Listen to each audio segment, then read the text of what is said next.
Jackie, I want to talk to you about something that's going on that I believe is affecting our business relationship. What?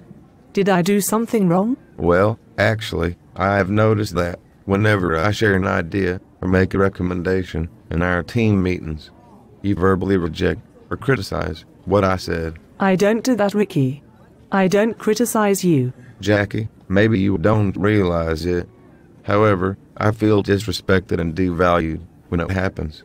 For example, this morning, I suggested we organize a task force to gather data and make improvements for our expansion project. You immediately commented that it was a silly idea.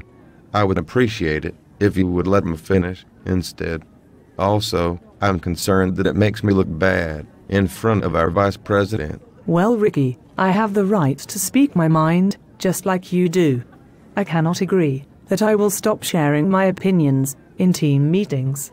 I think our team counts on me to give candid and uncensored feedback. I'm the only one on the team who does that. Sure, feedback is important, but the purpose of brainstorming sessions is to explore all possible ideas without discounting any of them. I'm just asking that you let me finish before you state that my suggestions won't work.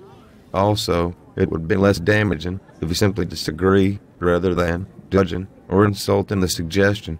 I'm offended when you call my comments silly, ridiculous, or bad, as you have in the past. I also think it makes others unwilling to share because they don't want to be shot down. No one else has ever complained about it, Ricky. Maybe you are just too sensitive. I don't think I'm doing anything wrong. Jackie, I am bringing to your attention the way I feel and asking you to help resolve it. We will need to work productively together on many projects.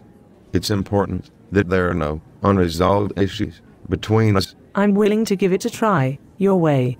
But if someone says something that is totally useless, I'm going to say so. Jackie, I think we should all decide together if a recommendation is totally useless. It's not one person's job to decide that. Okay, Ricky. We will try it your way. Don't want to seem like I'm not a team player.